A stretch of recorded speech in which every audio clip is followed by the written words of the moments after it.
Shalom, salam sejahtera untuk kita semua. Perkenalkan, nama lengkap saya Paulus Kolobora, kelas B semester 7 reguler sore. Di sini saya akan membahas tugas review buku yang ke-13 dengan mata kuliah kajian seminar masalah-masalah sosial dengan tema dinamika hubungan antara kelompok. Memeriksa dinamika hubungan antara kelompok. Studi tentang hubungan antara kelompok menarik sekaligus menantang karena hubungan terus berubah.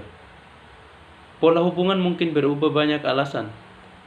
Industrialisasi, urbanisasi, pergeseran pola migrasi jadi pergerakan fisik, ekonomi ke atas atau ke bawah dan sebagainya.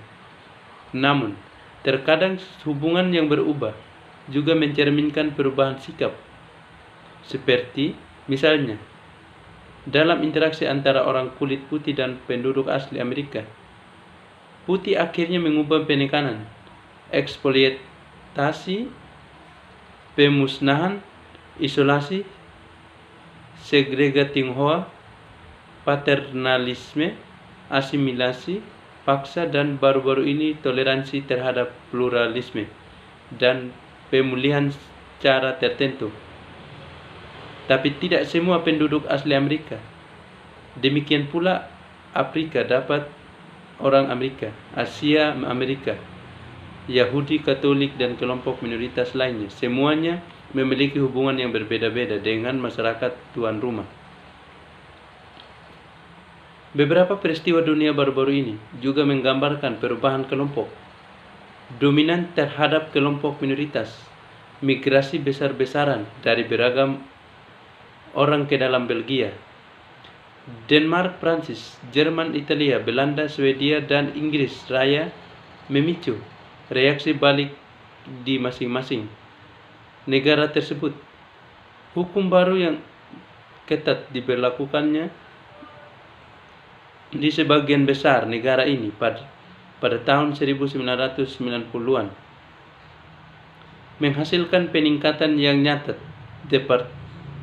deportasi, kekerasan juga berkobar, terutama Jerman dan Italia, di mana pemuda neonasi menyerang orang asing dan mengebom tempat tinggal mereka.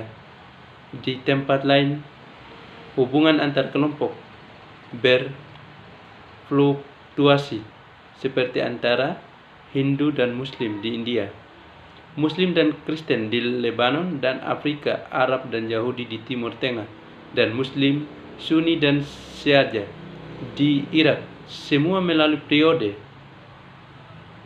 kekacauan dan ketenangan dalam berurusan satu sama lain. Bidang hubungan ras dan etnis memiliki banyak ahli teori dan peneliti ekwator memeriksa peristiwa yang berubah dan pola migrasi setiap tahun keluar, menuangkan penelitian dan informasi baru, menambah pengetahuan kami, wawasan baru, konsep-konsep baru, dan interpretasi baru dari pengetahuan lama, membaniri mereka yang tertarik pengamat. Apa yang harus dipahami oleh sosiolog dan siswa? Oleh karena itu, bukanlah fenomena yang tetap dan statis, melainkan dinamis, selalu berubah, satu tentang yang kita pelajari lebih banyak sepanjang waktu. Evaluasi apa yang dikatakan perspektif sosiologis tentang kelompok minoritas. Melalui penyelidik ilmiah, sosiolog berusaha untuk menentukan kekuatan sosial yang mempengaruhi perilaku dan untuk mengidentifikasi pola berulang yang membantu mereka bertaruh untuk memahami perilaku itu. Menggunakan dokumen, sejarah, laporan survei, etnografi, materi jurnalistik, dan observasi langsung, semuanya dilakukan secara sistematis, mengumpulkan bukti empiris tentang hubungan antar kelompok tersebut. Sosiolog kemudian menganalisis data ini untuk menemukan dan mendeskripsikan penyebab, fungsi hubungan, makna, dan konsekuensi dari harmoni atau ketegangan antar kelompok. Tidak semua, namun para ologis setuju saat menafsirkan data.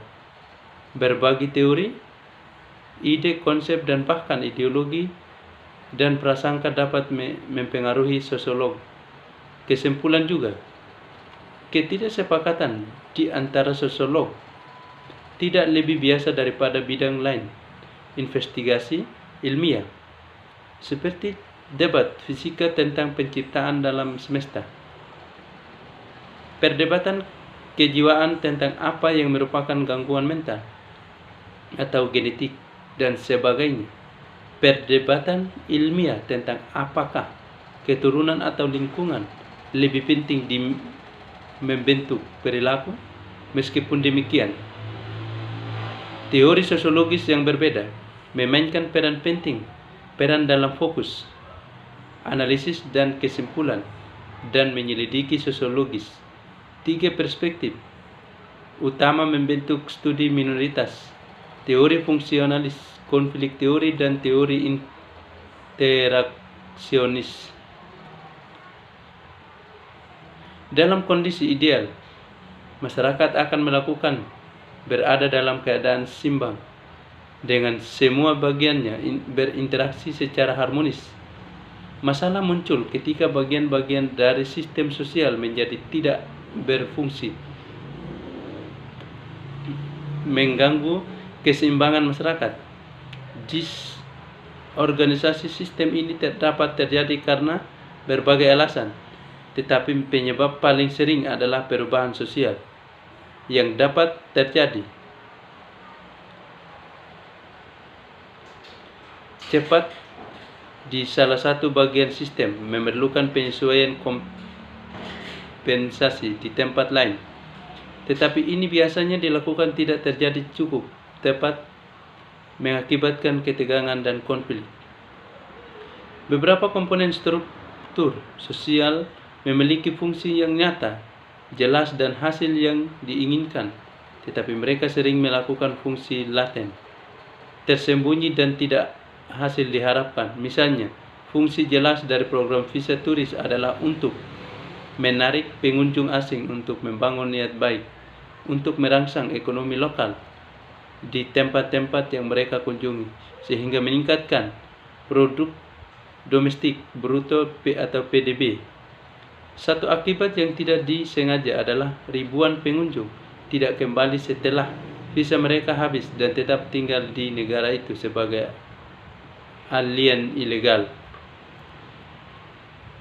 Fungsionalis melihat disfungsi sebagai ketidaksesuaian sementara dengan yang lain.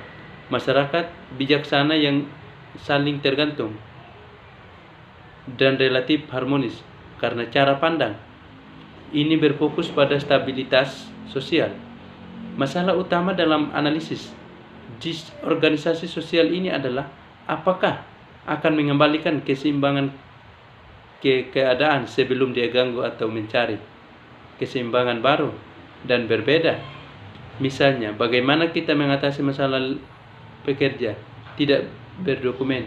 Apakah itu mengusir mereka untuk menghilangkan eksploitasi mereka dugaan depresi, skala upah regional, dan biaya tinggi? Mereka membayar pajak dalam bentuk tunjangan kesehatan, pendidikan, dan kesejahteraan.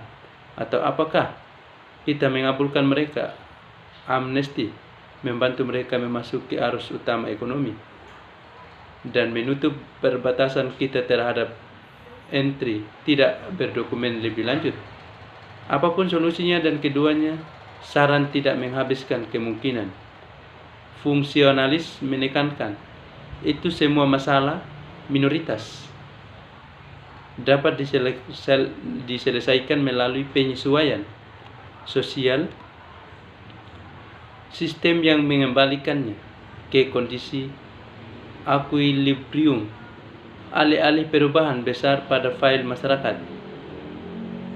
Mereka lebih memilih koreksi yang lebih kecil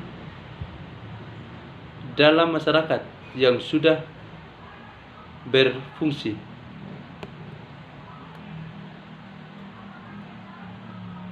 Sekian dan terima kasih. Tuhan memberkati kita semua.